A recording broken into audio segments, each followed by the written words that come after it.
할렐루야. 하나님 말씀 같이 보겠습니다.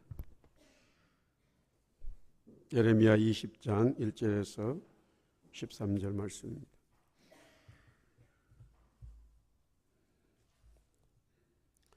제가 한 절 읽고 여러분들이 한 절 돌아가겠습니다. 임멜의 아들 제사장 바스올은 여호와의 성전의 총감독이라. 그가 예레미야의 이 일 예언함을 들은지라.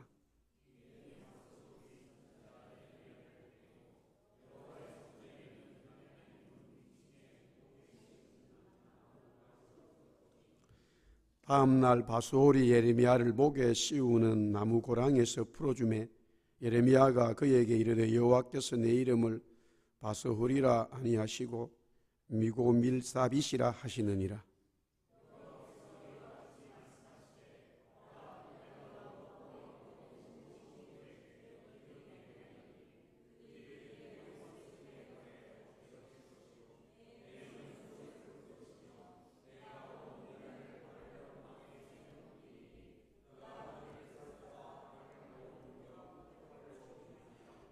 내가 또 이 성읍의 모든 부와 그 모든 소득과 그 모든 기중품과 유다 왕들의 모든 보물을 그 원수의 손에 넘기리니 그들이 그것을 탈취하여 바벨론으로 가져가리라.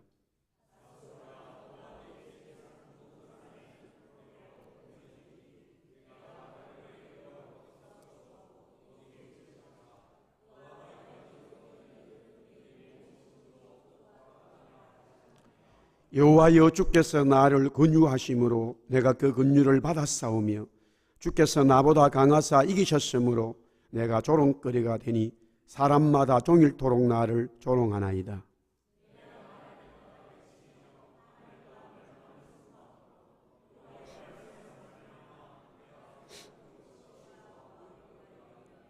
내가 다시는 여호와를 선포하지 아니하며 그의 이름으로 말하지 아니하리라 하면 나의 마음이 불붙는 것 같아서 골수에 사무치니 답답하여 견딜 수 없나이다.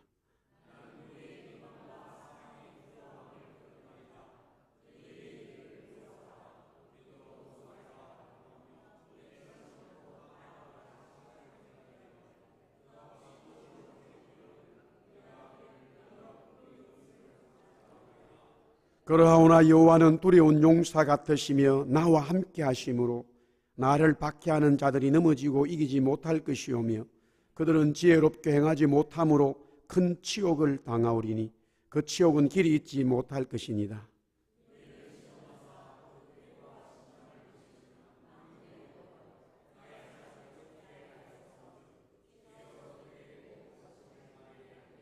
같이 봅니다. 여호와께 노래하라. 너희는 여호와를 찬양하라. 가난한 자의 생명을 행악자의 손에서 구원하셨음이니라. 아멘. 반갑습니다. 우리 한번 앞사람 옆사람 인사하겠습니다. 사랑합니다. 반갑습니다. 한번 인사하겠습니다. 저도 여러분들 오래간만에 또 보니까 반갑습니다. 할렐루야. 안 보고 싶었어요?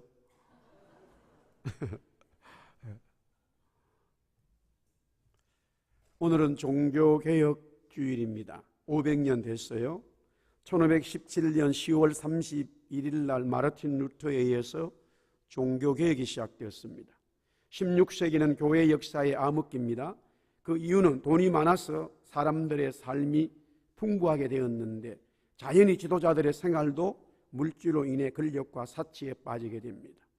그 결과로 교회에서는 하나님의 말씀이 점점 사라지고 복음을 전하는 사명이 망각되기 시작했습니다.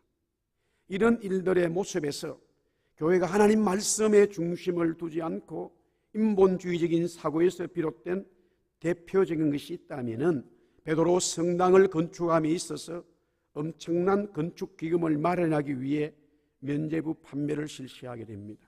물론 면죄부 판매가 처음으로 있었던 것은 아닙니다.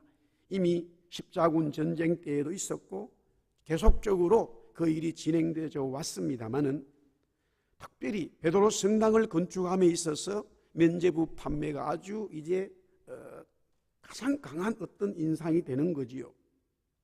면죄부 판매의 교황으로부터 정권을 받은 수도사 요한네스 태진은 이렇게 설교를 했다고 합니다.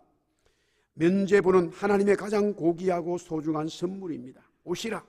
나는 여러분이 범하려고 하는 죄도 이미 용서받을 수 있다는 내용이 담긴 인쳐진 문서를 드리고자 합니다. 나는 하늘에 있는 성 베드로의 사람들을 위한 나의 특권을 변경하지 않습니다.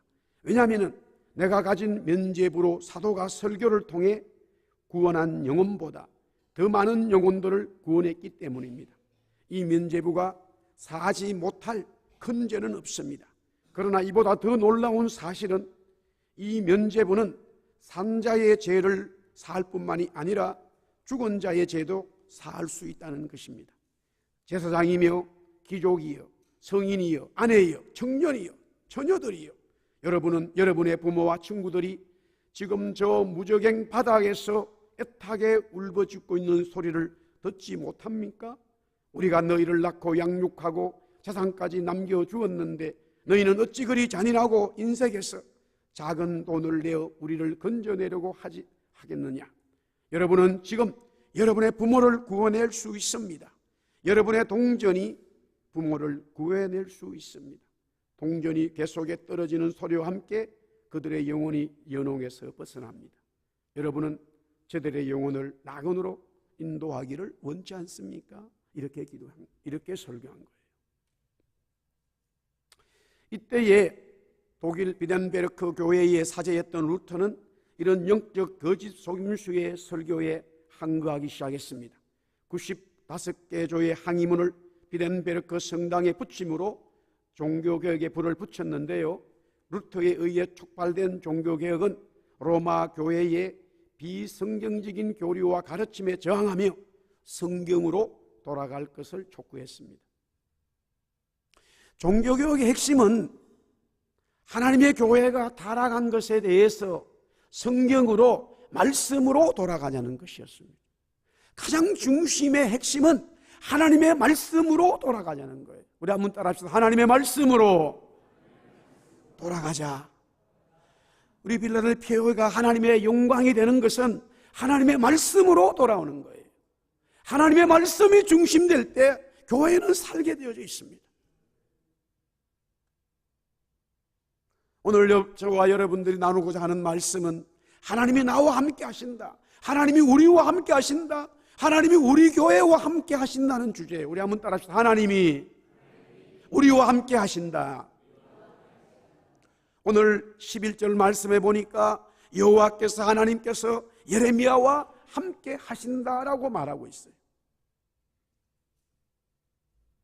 여호와는 두려운 용사 같으시며 나와 함께 하신다. 하나님이 너무나 큰 용사 같은데 그 하나님이 예레미야와 함께 하고 있다라는 것입니다. 주님은 진실로 예레미야와 함께 하고 있습니다. 그렇다면 그 증거는 무엇인가? 우리 하나님이 나와 함께 하신다. 하나님이 우리와 함께 하신다. 하나님이 우리 교회에 함께 하신다. 그 증거를 무엇으로 삼을 것인가? 하나님의 말씀이에요. 여호와의 말씀이죠. 오늘 예레미야 20장 8절에 보니까 내가 말할 때마다 외치며 파멸과 멸망을 선포하므로 여호와의 말씀으로 말미암아 내가 종일토록 지옥과 모욕거리가 되었다라고 말하는데, 하나님이 예레미야와 함께하는 증거가 뭐냐? 하나님의 말씀이, 여호와의 말씀이 예레미야에게 있기 때문에 하나님이 함께 하시는 거예요. 종교개혁을 외쳤던 그들이 하나님이 우리와 함께 하신다 확신했어요. 왜 그들이 그렇게 확신하고 개혁의 깃발을 높이 쳐들 수 있었을까? 하나님의 말씀으로 돌아가지는 것이죠. 하나님의 말씀을 붙들고 하나님의 말씀이 살아있다면 그 하나님의 말씀을 통하여 하나님의 계심이 인정되는 것이죠. 예레미야에게 하나님이 함께 하셨어요. 오늘 이 자리에 하나님이 함께 하신다면 우리는 하나님의 말씀으로 살아간다는 것이겠죠. 문제는 그겁니다. 정말로 예레미야의 말씀이, 예레미야에게 임한 말씀이 하나님의 말씀이냐는 거예요. 증명이 돼야 되겠죠. 하나님이 함께 하시는 것이 하나님이 주신 말씀인데, 그 말씀이 정말로 예레미야가 가진 말씀이 하나님으로부터 받은 거냐 이거예요. 진실 게임이 시작된 것이에요. 예레미야와 그 당시에 있었던 선지자들 간에 진실 게임이 되고 있어요. 서로 하나님으로부터 받은 말씀이라는 거예요. 예레미야가 받은 말씀은 유다는 하나님으로부터 망할 것이다. 유다 민족은 하나님이 없애버릴 것이다. 예레미야 5장 말씀에 예레미야야, 내가 왜 유다 백성을 멸망하겠느냐? 너가 눈을 돋고 보아라. 유다의 예루살렘에 사는 한 사람도, 예레미야를 제외하고는 한 사람도 나를 섬기지 않는다는 거예요. 놀라운 말씀이었어요. 유다 백성들이 예루살렘에 살고 있었는데 한 사람도 하나님을 섬기지 않는다는 거예요. 어찌 이런 일이 있을 수 있습니까? 하나님께서 택한 이스라엘 민족이, 유다 민족이 어떻게 한 사람도 하나님을 섬기지 않는 이런 암울한 영적인 세계 속에 살고 있다 이 말입니까? 그래서 하나님이 심판하겠다는 거예요. 그러나 예레미야를 제외한 모든 지도자들은 하나님께서 우리와 함께 하시기 때문에 우리는 그렇게 망할 이유가 없다는 거예요. 평안하다, 평안하다. 하나님은 절대 우리 민족을 버리지 않는다는 거예요. 진실 게임이 시작된 겁니다. 하나님이 우리와 함께 하신다, 하나님이 저와 함께 하신다, 맞습니다. 그러나 그것이 어떻게 증명될 거냐? 하나님의 말씀이 임한 자에게 하나님이 함께 하시는데, 또한 진실이 뭐냐? 그 말씀이 진실로 하나님으로부터 왔느냐는 거예요. 인간 장현철의 생각에서 나온 것인지 정말로 성령이 주시는 말씀인지가 증명되어야, 하나님이 주신 말씀이라면 하나님께서 저와 함께 하실 것이겠죠. 그러나 하나님이 나와 함께 하십니다라고 말하지만은 하나님이 주신 말씀이 아닐 때에는 하나님이 함께 하는 것이 아니죠. 오늘 예레미야 20장 6절 말씀에 그렇게 말합니다. 너와 너의 거짓 예언을 들은 내 모든 친구도 그와 같다. 지금 바솔이라고 하는 이 예루살렘 성전의 총감독 대제사장입니다. 예레미야의 이야기를 들은 그는 예레미야를 구타를 하고, 너의 거짓 예언이 우리 민족을 망하게 한다는데 그런 거짓을 선포하지 말아라는 거예요. 그러니까 그 다음날 그래서 예레미야가 너 말이 거짓말이라는 거예요. 너가 거짓 예언을 하고 있다는 거예요. 왜 백성들에게 평안하다라고 말하느냐 이거예요. 어느 것이 진실입니까? 어느 것이 진실입니까?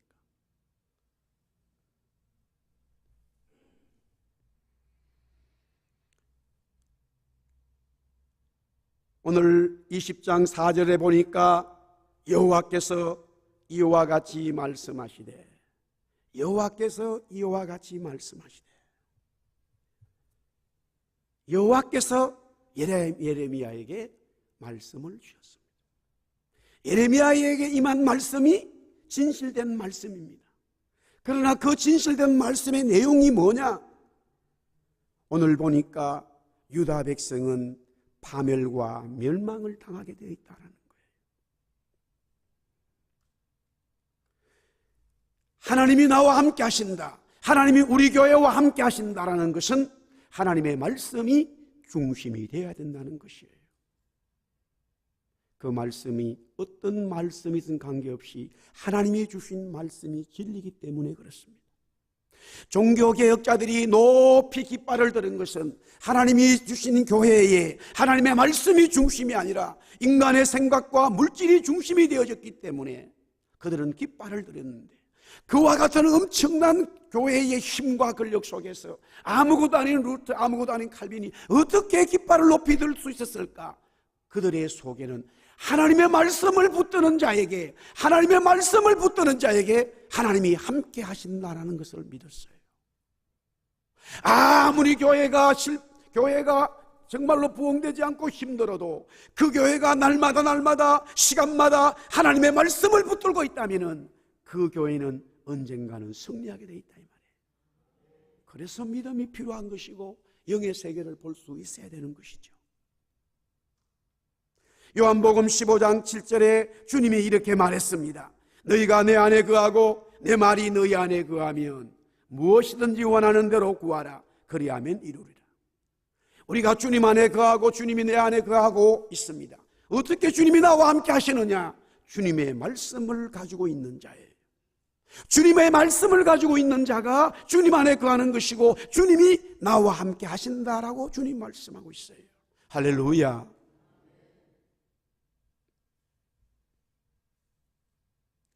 저는 필라델피아에 이렇게 교회에 오면은 특별히 저희 어머님이 생각이 나잖아요. 여기 어르신들이 많이 계시기 때문에.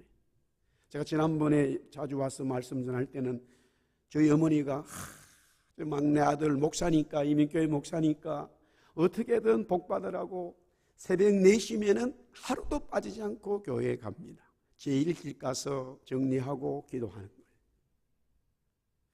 그래도 부흥이 안 되니까 뭐 좋은 소리가 없는 것 같은 모양이에요. 어머니의 마음이 안 되겠다. 어머니가 작정을 하시고 주님한테 직접 가야 되겠다. 그런 마음을 잡수신 모양이에요. 그래서 7월 22일 날 주님께 가셨어요.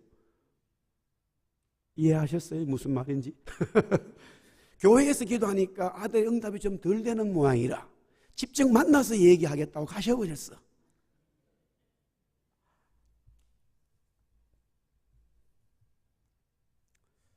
저희 교회에서는 제가 그 얘기를 못했는데 오늘 여기 제가 특별로 왔으니까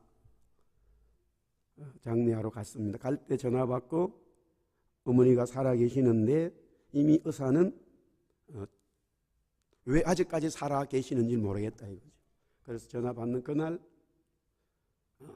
저녁에 표를 끊고 그 다음날 아침에 출발을 했어요. 출발하면 또 그 다음날 저녁에 한국시에 도착하죠. 시골에 내려가니까 밤 12시가 됐습니다. 말도 하지도 못하고 인식도 하지도 못하고 있는데 제가 이제 밤새 같이 있으면서 도착하자마자 어머니 제가 왔습니다. 막 움직이시는 거예요. 그렇게 8시간 같이 밤새 있다가 돌아가셨어요. 장례를 다 마치고 집을 정리하는데 헌금 봉투가 한 10개 정도가 나왔어요. 보니까 몇 년도부터 그대로 그거를 다 이렇게 모아놨어요. 11조, 감사, 주일, 선교, 장학, 구역, 예전도회 뭐 이래가지고 하여튼 봉투별로 있고 그 시골교회는 매달 11조를 내든 뭐 헌금을 내든 주일마다 다 거기다가 도장을 찍고 액수를 다 적어놨어요. 그래서 제가 계산을 해봤어요. 해보니까 제가 여기서 어려운 유학생활 하면서부터 시작해서 지금까지 매달 어려워도 어머니 생활비를 드렸어요. 매달 빠지지 않고 드렸어요. 그거를 거의 다 헌금하는 거예요. 그래서 뭐 먹고 살았는가? 뭘 드셨나? 근데 전에도 살아계시 이랬어요. 하나님 앞에 바치면 생각지 못한 돈이 또 생긴다네. 그 재미로 산다는 거예요. 시골에 뭐 돈이 생기겠습니까? 그런데 여기서 끝나질 않더라고요. 젊은 후배 목사님이 저희 교단인데 한국 같은 교단인데 장례하면서 자기 평생에 우리 어머니 권사님을 못 잊는다는 거예요. 그래서 무슨 일인가 했더니만은 교회에 11조 하는 만큼 또 10분의 1을 목사님께도 따로 드린 거예요. 저희 교회는 얘기 못했어요. 뭐 돈 나보고 목사한테 돈 주라고 그렇게 얘기할까봐. 이거는 내가 아무 관계 없으니까 얘기하는 거예요.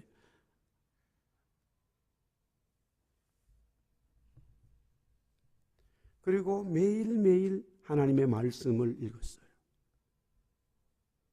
그렇게 말합니다. 어머니는 주님이 항상 나와 함께 있다. 사랑하는 아들 목사야, 주님이 항상 나와 함께 있다. 왜? 그분은 주님의 말씀을 붙들었기 때문이에요. 할렐루야. 한 번도 부정적인 소리를 하지 않는 분이 우리 어머니는. 시골 교회도 많은 문제가 있어요. 교회마다.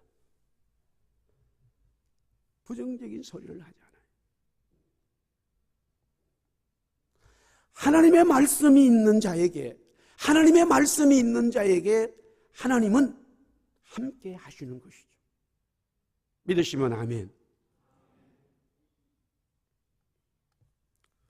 근데 정말로 그럴까요? 하나님의 말씀을 유일하게 받은 예레미야는 하나님이 함께 하시죠. 그렇다면 모든 만사가 형통해야 됩니다. 나의 갈 길 다 가도록 예수 인도하시니 내 주 안에 있는 은총 어찌 의심하리요. 믿음으로 사는 자는 하늘 위로 받겠네. 그 다음에 중요해요. 무슨 일을 만나든지 만사 형통하리라. 무슨 일을 만나든지 만사 형통하리라. 할렐루야. 하나님이 함께 하시는 자에게 만사 형통이죠. 믿습니까? 이 찬송 잘못된 거 아니에요. 이 찬송이 맞아요. 그런데 현실의 삶은 아닌 것 같아요. 왜? 예레미야에게 하나님의 말씀이 함께 하시니까 예레미야의 삶이 만사 형통돼야 됩니다. 불통이 있어서는 안 되는 거예요. 교회가 하나님 말씀 중심으로 산다면 만사 형통돼야 되죠. 교회에 왜 불통이 있습니까? 우리 가정의 기업이 하나님 말씀으로 살아간다면 우리 가정의 기업에 만사 형통돼야죠. 이민생활에서 만사 형통돼야죠. 그런데 불통이 자꾸 있어요. 건강에 문제 생겨요. 자녀들 간에 문제 생겨요. 사람 간에 문제 생기고 재정에 문제 생겨요. 뭐든지 안 되는 것 같아요. 하나님의 말씀을 버렸기 때문에 그런 일이 일어난다. 오케이. 만약에 그러나 하나님 말씀 붙들고 말씀대로 사는데, 말씀대로 살고 기도하고 눈물로 사는데, 이민생활 그렇게 살아가는데,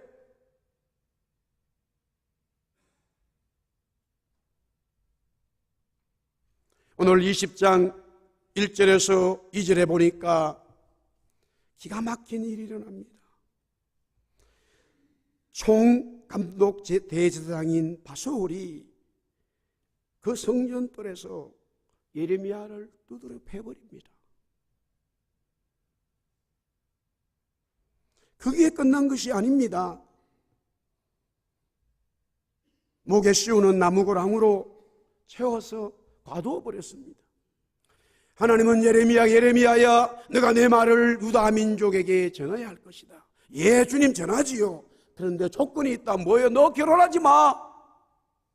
너 독신으로 살아. 예레미야야, 내가 주는 말을 너는 전해야 돼. 예, 그러지요. 결혼식에도 가지 마. 사람 죽은 장례식도 가지 마. 너는 혼자 고립에 살아라. 주님 주신 말씀이에요. 완전 외골수 된 거예요. 그런 하나님의 말씀이요, 예, 주님 순종하겠습니다. 결혼하지 아니하고 결혼식에도 안 가고 사랑관계 안 하고 딱 끊어버리고 하나님과 교통하고 있을 때에, 그래 예루살렘 성전에 가서 말씀 전해라. 전했더니만은 백성들이 예레미야 선지자여, 우리가 잘못했습니다. 우리가 바알과 아세라를 섬겼습니다. 바솔이, 예레미야는 아스돈 사람이에요. 이 바솔은 예루살렘 성전이기 때문에 요사이로 말하면 핵심 인물이에요. 근데 그는 베들레헴 아주 지방에 있었던 제사장의 후예였어요. 야, 예레미야 제사장은 너 왜 이쯤 나타나냐? 내가 여기서 총감독으로 총회장으로서 백성들을 위하여 기도하고 하나님 말씀대로 돌아와야 되고 아무리 외쳐도 백성들이 내 말을 듣지 않는다 이거야. 너는 왜 숨어 있었어? 동지여, 내 정말로 하나님 말씀 붙들고 살아가는 동지여 만나서 너무 반갑다. 이렇게 돼야 되잖아요. 그런데 그런 일이 일어나지 않았어요. 그냥 막 사정없이 두드러 팬 거예요. 근데 백성들이, 거기 온 사람들이 예레미야에게 맞는 보고 막 박수치고, 그래 막 잘한다고 막 바솔에게 막 격려하고 일어날 것이었어요.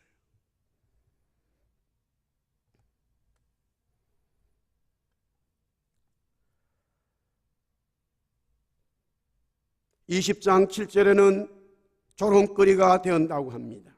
8절에는 지옥과 모욕이 있다고 했습니다. 10절에는 사방의 비방과 두려움으로 가득 차고 결국 고소를 당했다고 했습니다. 11절에는 보니까 예레미야가 박해를 심하게 받고 있다고 표현하고 있습니다. 이런 삶이 예레미야에게 있는데 형통한 삶이라고 할 수 있습니까? 하나님의 말씀이 임했는데, 하나님의 말씀이 분명히 임했는데 그의 삶에 살아가는 삶은 좋지 않아요. 우리 한번 창세기 39장 2절에서 3절 말씀을 한번 같이 읽으면 좋겠습니다. 우리 한번 같이 읽어볼까요? 다 같이 시작. 여호와께서 요셉과 함께 하심으로 그가 형통한 자가 되어 그의 주인 애굽 사람의 집에 있으니 그의 주인이 여호와께서 그와 함께 하심을 보며 또 여호와께서 그의 범사에 형통하게 하심을 보았더라. 하나님께서 함께 한다는 말을 다른 말로는 형통이라는 단어예요. 요셉에게 하나님은 함께 하시죠. 주님은 함께 하시죠. 그래서 그의 삶이 형통이라는 거예요.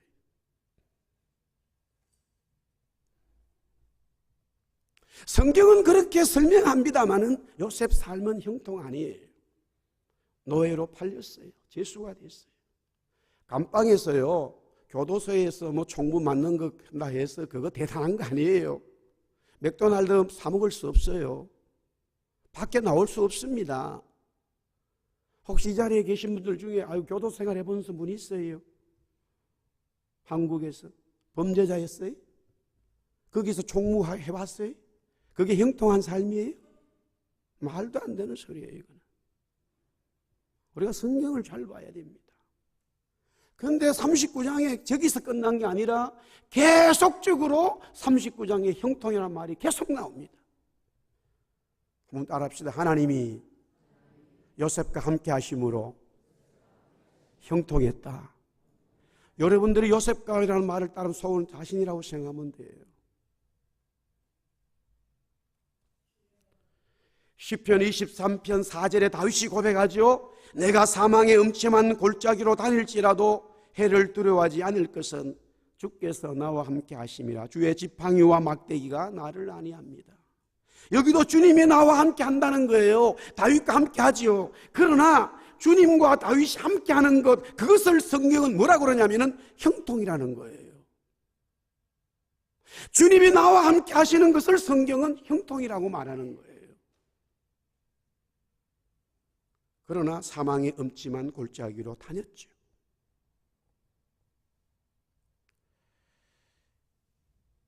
성경은 하나님께서 말씀하시는 형통은 하나님이 함께 하시는 것.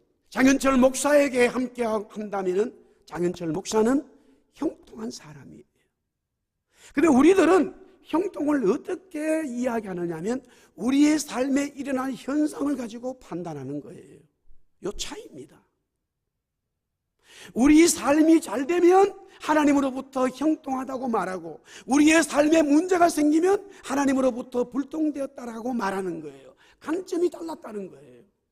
하나님이 우리에게 형통이라고 말씀하시는 것은 우리의 삶에 일어나는 일을 가지고 말하는 게 아니라 하나님은 그분 자체가 계시는 것, 그분이 함께하는 것을 형통이라 말하고, 하나님 그분이 그 사람과 함께하지 않으면 불통이라 말했다는 거예요. 의미가 다르다는 것이죠. 여러분의 삶은 형통합니까? 대답이 전부 다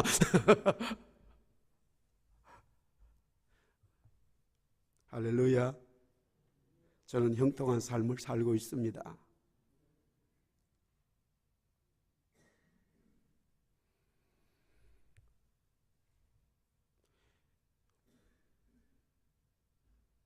주님과 함께하는 것이 형통이면 틀림이 없지만 현실적으로 너무나 큰 고난을 받기 때문에 피하고 싶은 마음이죠. 요셉은 술 맡은 장관에게 너는 복직이 되는데 복직되면 자기를 감옥에서 빼달라고 합니다. 자신은 죄가 없다는 것이죠. 얼마나 감옥의 살이의 삶이 힘들면 이렇게 했겠습니까? 다윗은 골리앗의 고향인 블레셋 가드에서 블레셋 사람들이 보는 앞에서 침을 흘리면서 미친 짓을 합니다. 살기 위한 몸부림이었어요. 예수님은 십자가의 죽음의 고통이 너무나 큰 것임을 아셨기 때문에 그 잔을 옮겨달라고 기도합니다. 예레미야도 마찬가지지요.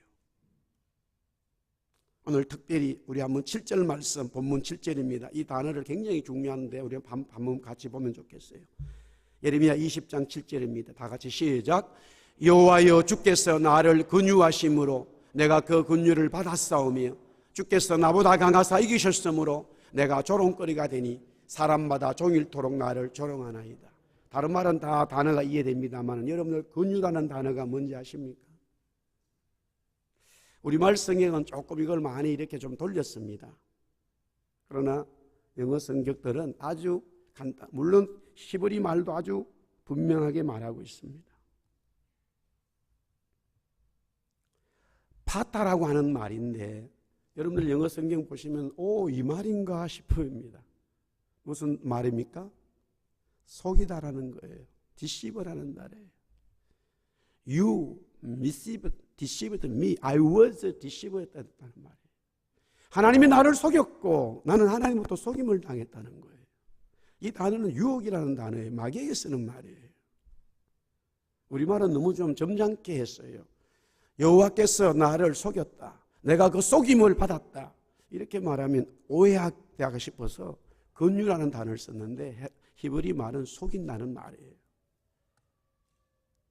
여러분들 예레미야는 얼마나 힘들었으면 하나님이 자기를 속였다고 말하겠어요. 하나님께서 주신 말씀이 있었기 때문에 말씀 전하면 사람들이 구원받고 돌아서고 회개하고 막 눈물 흘리고 그렇게 될 것 같았어요. 전혀 반대가 일어나니까 그때부터 하나님이 나를 속인 거야. 하나님 앞에 내가 이렇게 살았는데 말씀으로 나에게 오는 것은 전혀 생각지 못한 고난이야. 하나님이 나를 속였구나. 너무 힘들기 때문에 토로되는 말이에요.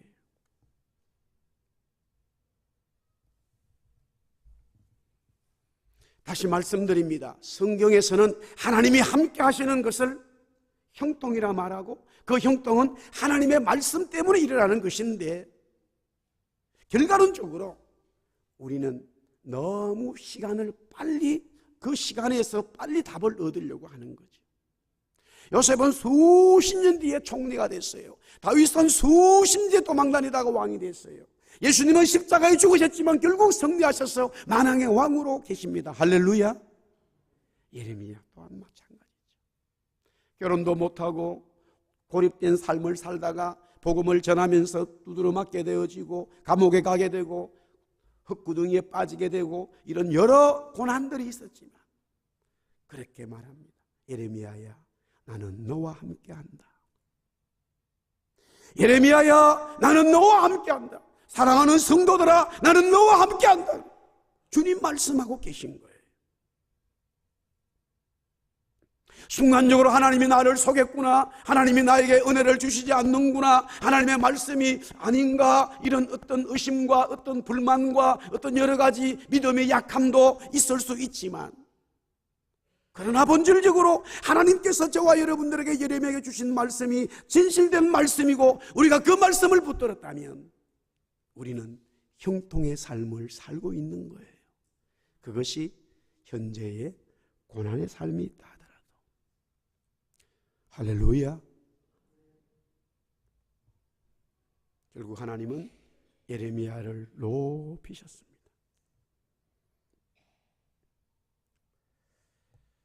마지막 하나 더 말씀을 드리고 정리하겠습니다. 주님이 나와 함께 하신다, 주님이 우리들 함께 하신다라는 말씀에 딱 떠오르는 것이 있습니다. 그것은 바로 마태복음 1장 23절 말씀인데 보라 처녀가 잉태하여 아들을 낳을 것이요 그의 이름은 임마누엘이라 하리라 하셨으니 이를 번역한즉 하나님이 우리와 함께 계신다라는 거예요. 하나님이 우리와 함께 하신다. 그것은 바로 또한 임마누엘이었어요. 임마누엘. 오늘 마태가 이 성경을 이사야에서 말씀을 인용하면서 외친 것은 그리스도의 탄생을 말했어요. 하나님이 우리와 함께 계신다라는 것은 예수님이 함께 하시는 것이죠. 그런데 예수님이 복음을 전하시다가 어느 날 제자들이 그렇게 말합니다. 요한복음 14장 16절에서 17절입니다. 요한복음 14장 16절 17절 우리 다 같이 한번 크게 읽습니다. 시작. 내가 아버지께 구하겠으니 그가 또 다른 보혜사를 너희에게 주사 영원토록 너희와 함께 있게 하리니 그는 진리의 영이라. 세상은 너는 그를 받지 못하나니 이는 그를 보지도 못하고 알지도 못함이라. 그러나 너희는 그를 아나니 그는 너희와 함께 거하심이요 또 너희 속에 계시겠습니다. 예수님이었는데 예수님은 또 보혜사를 말씀하고 있어요. 하나님이 우리와 함께 하신다. 임마누엘이죠. 그 임마누엘은 바로 예수님이었고 또한 성령님이었다라는 것이 오늘 성경은 말씀하고 있습니다. 그러므로 말씀을 정리하면 하나님이 우리와 함께 계신다는 것은 하나님의 말씀이 있다는 것입니다. 하나님이 우리와 함께 계신다는 것은 그 말씀의 주인이신 주님이 계시는 것이고 또한 성령님이 계시는 거예요. 그것이 우리 삶의 만사 형통입니다. 믿으시면 아멘. 그 은혜가 충만하기를 주의 이름으로 축복합니다.